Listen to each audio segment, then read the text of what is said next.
Você também já se perguntou por que você é tão chorona? Por que você é tão frágil? Você olha as pessoas do seu redor e parece que, sei lá, todo mundo é tão forte, todo mundo não se abala fácil e você se sente tão frágil. Tudo você chora, tudo você ora. Quando as dificuldades vêm, quando os problemas vêm, parece que seu mundo desaba e você paralisa. Pois é, eu me sinto assim muitas vezes também. Apesar de muitas pessoas que me seguem nas minhas redes sociais, por eu ser cristã e falar de Deus, muitas pessoas me consideram forte. Nossa, você é tão forte. Eu já li esses comentários muitas vezes e eu dou uma leve risada assim no meu pensamento. Se elas soubessem das minhas orações, se elas soubessem o quanto eu já chorei no banheiro, o quanto eu já chorei antes de dormir, quantas madrugadas eu já chorei e clamei ao Senhor por coisas que, sei lá, para algumas pessoas são coisas comuns, coisas normais e às vezes essas coisas me abalam, né? Como se fossem, sei lá, uma grande tempestade acontecendo na minha vida. E muitas vezes eu orei a Deus perguntando por que Deus me fez assim. Talvez você responda com a psicologia, talvez eu precise de medicamentos, não sei, de muita terapia, sim, é verdade. Mas eu olhei para o lado espiritual da coisa. Recentemente eu passei por uma situação e eu fiquei muito assim, aflita. E as pessoas começam a me olhar, as pessoas mais próximas começam a me olhar, tipo assim, cadê a sua fé? E muitas vezes eu tento explicar, não é falta de fé, eu sei que Deus está aqui comigo. É só esse sentimento de que eu preciso chorar, de que eu preciso orar, de que eu preciso clamar. Eu fiz essa pergunta para o Senhor em oração. Por que eu sou tão frágil? E quase que instantaneamente veio uma resposta assim, do Espírito Santo, que só pode ter sido do Espírito Santo na minha mente, porque eu jamais me daria essa resposta. E a resposta foi, eu acho que Deus me fez assim, desse jeitinho, porque dessa forma a força dele se manifesta em mim. Talvez, se eu fosse uma pessoa que me considerasse muito forte, eu orasse menos ao Senhor, eu clamasse menos ao Senhor. Se eu fosse fria sentimentalmente falando, talvez eu não buscasse tanto ao Senhor como eu busco. E é realmente assim, eu percebo, quando eu estou passando por uma situação mais difícil, então esse é o momento que eu vou buscar muito ao Senhor. Então muitas vezes eu posso olhar assim, o inimigo lançou essa situação sobre mim. Seria um tiro errado do inimigo fazer essas coisas, porque quanto mais eu me sinto assim, triste ou passando por uma situação difícil, quanto mais eu tô nessa situação, mais eu sinto que eu preciso buscar a Deus.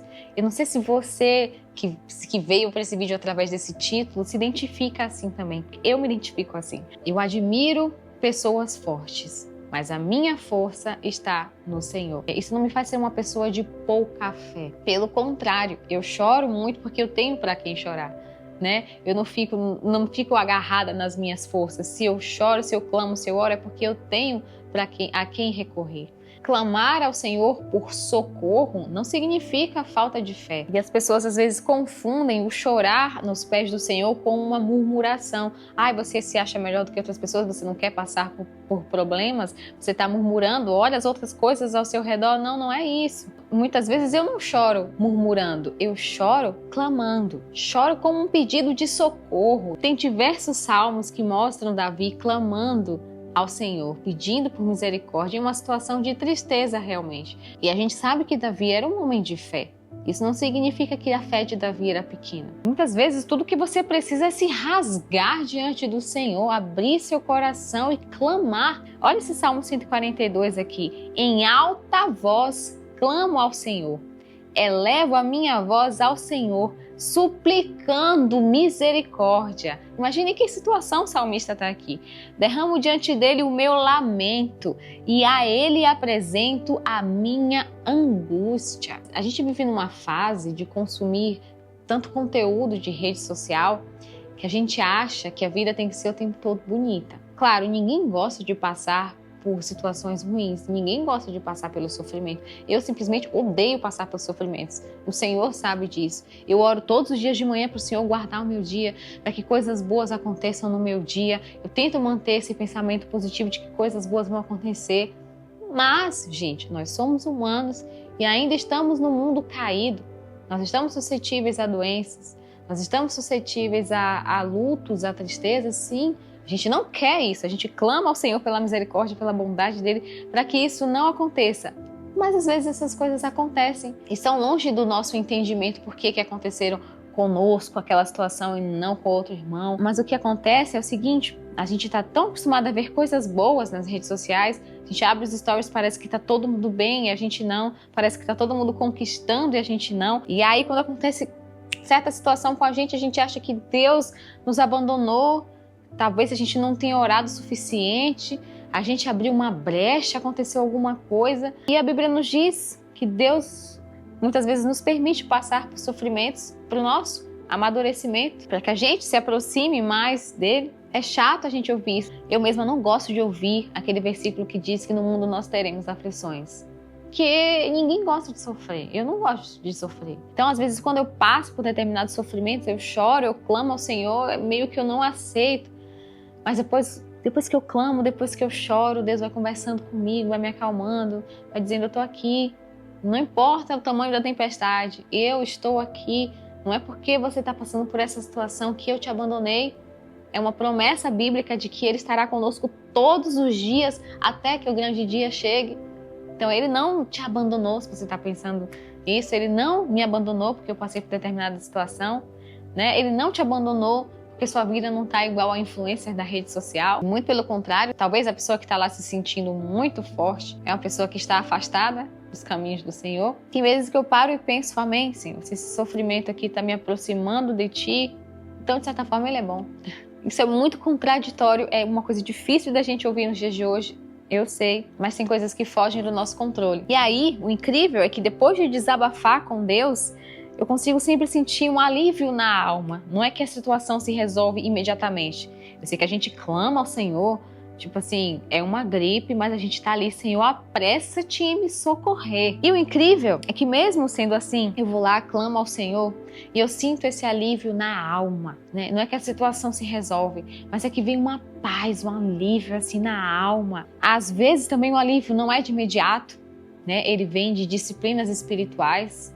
Quantas vezes já aconteceu uma situação comigo que eu estava ali desesperada e o Espírito Santo fala com a gente. A gente muitas vezes que não quer ouvir, a gente acha que é nossa mente.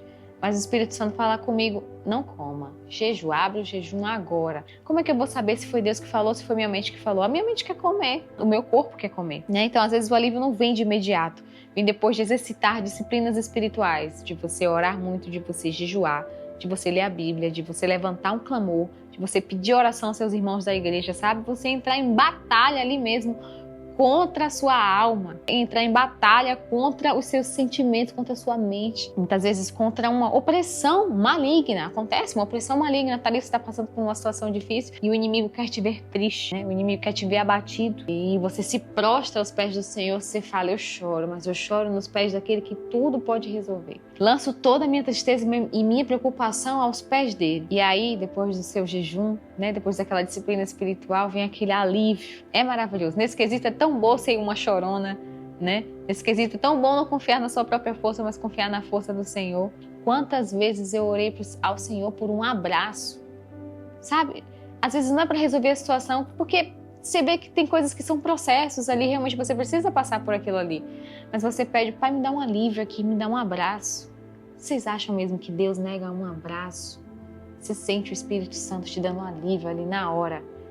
Quantas vezes eu já falei assim: Jesus, eu queria que o Senhor estivesse aqui em carne, para eu poder te abraçar, para eu poder chorar assim no seu ombro, no seu peito, sabe? Sentir os teus braços me apertando e aquilo ali me aliviar. E aí Jesus fala: o Espírito Santo está aqui, filha.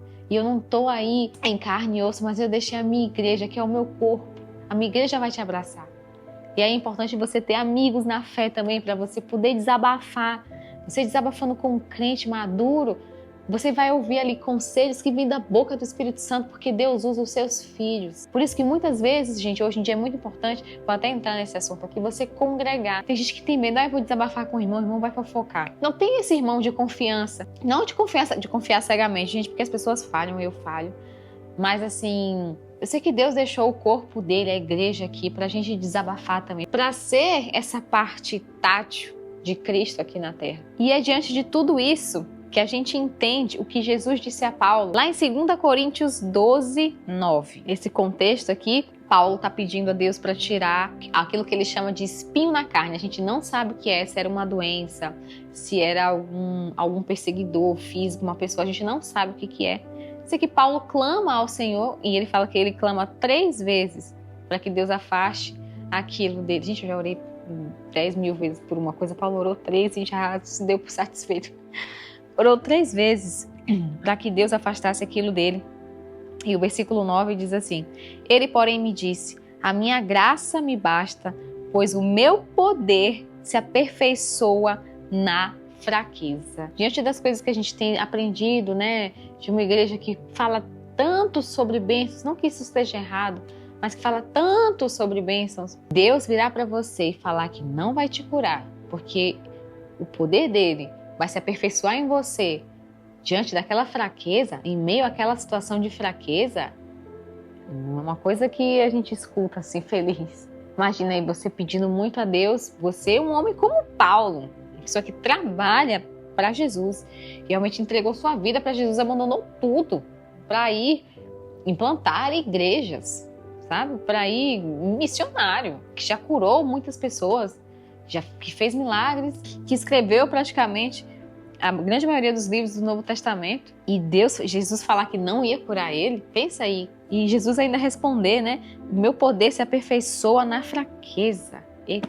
Aí eu falo, Jesus, e eu aqui chorando porque eu tô gripada. Porque eu tava chorando esses dias porque eu tava gripada. Porque é ruim ficar doente, eu não gosto de ficar doente. Eu não gosto de ficar doente. Ainda mais tendo um filho pequeno pra cuidar. Meu filho também ficou doente. Meu marido ficou doente. E parecia que aquela doença não terminava nunca. Não sei o que foi, se foi Covid, se foi gripe. Parece que começava um sintoma, quando você estava melhorando, vinha outro sintoma. Ainda tô um pouquinho aqui, né? E eu tava arrasada, Senhor, tem uma opressão na minha casa. E eu orava todos os dias, pegava óleo ungido, passava no meu filho, passava no meu marido, clamava, levantava de madrugada, colocava louvor. E, meu Deus, o Senhor não tá me ouvindo, eu tô pedindo a cura. Estou curada, graças a Deus, meu filho também, meu marido. Mas assim, o Espírito Santo falou pra mim: Tamara, quando foi que você esqueceu que as pessoas ficam doentes? Que você tá aí tanto tempo nas redes sociais vendo vidas tão perfeitas que você se esquece que as pessoas têm problemas, as pessoas ficam doentes. E é verdade, eu parei pra analisar assim, quando eu tava no ambiente de igreja, esses dias até que eu mudei de cidade, né? Ainda não tenho tantas amizades assim na igreja, mas quando eu tava lá na Bahia, que eu tinha muitos amigos da igreja, realmente eu via que cada um tinha um problema, gente. Eu sentava pra conversar com uma pessoa, a pessoa falava: é porque minha mãe tá doente, é porque isso aconteceu lá em casa, eu não consegui pagar a faculdade, sentava do lado do outro. O outro: eu fui assaltado, aconteceu, sentava do lado da outra pessoa. Você via que todo mundo tinha problemas ali. Às vezes eu tinha até vergonha de falar do meu problema, porque cada irmão ali estava enfrentando uma luta. Mas quando você se afasta desse ambiente de convívio, de relacionamento com as pessoas, ninguém tá o tempo todo falando de doença na rede social. Ninguém tá ali falando de seus problemas. Ninguém tá ali nos stories falando: gente, esse mês eu não consegui pagar a conta de luz. Nem eu exponho esses problemas lá nos stories. Eu falo: pra quê, meu Deus? As pessoas já têm seus problemas, eu vou lá falar que eu tô com determinada situação. Eu falo pra Deus que pode resolver. Só que isso acaba deixando a gente um pouco mimado. Isso pode afetar um pouquinho o nosso lado espiritual também, porque a gente não aguenta passar por nada. Vem uma gripe, a gente acha que Deus se esqueceu da gente. Eu tô falando de mim, mas posso estar falando de você também, não sei como é que tá a sua situação. E aí eu sei que esse lance da fraqueza tem um pouco disso também. E quando você tá num ambiente, numa roda de pessoas que cada um tá ali vivendo seus problemas e cada um começa a desabafar, contar pra você, você fala: olha, até que uma gripe perto disso aí não é nada. Muda um pouco a sua perspectiva. E aí o versículo 10 continua: pelo que sinto prazer nas fraquezas, nas injúrias, nas necessidades, nas perseguições, nas angústias, por amor de Cristo. Pois quando estou fraco, então é que sou forte. Eu quero finalizar lembrando desse finalzinho do versículo 10 aqui. Quando estou fraco, então é que sou forte. Não confie em você, tá? Você sozinho, você não consegue. Mas Jesus é essa força. Se não fosse o Espírito Santo me sustentando todos os dias, eu já tinha desfalecido ali na gripe. Eu já tinha desfalecido quando engravidasse. Mas o Espírito Santo vem muitas vezes para nos mostrar que Ele é a nossa força. Você pode até ser fraca, como as pessoas falam por aí, mas através de Jesus, através da força do Espírito Santo, você é forte. Vou te mostrar o que está escrito lá em Isaías. Verdadeiramente Ele tomou sobre si as nossas enfermidades e as nossas dores levou sobre si. Contudo, nós o consideramos como aflito, ferido de Deus e oprimido. Ele, porém, foi ferido pelas nossas transgressões e moído pelas nossas iniquidades. O castigo que nos traz a paz, estava sobre ele. E pelas suas pisaduras fomos sarados. Então, vou repetir o que eu falei no início do vídeo. Admiro pessoas fortes, mas eu sou completamente dependente da força do Senhor. Se você gostou desse vídeo, compartilhe com quem você ama, compartilhe com quem precisa ouvir essa mensagem. Não deixa de se inscrever aqui no meu canal, me segue lá nas redes sociais. Deus te abençoe. Tchau, tchau.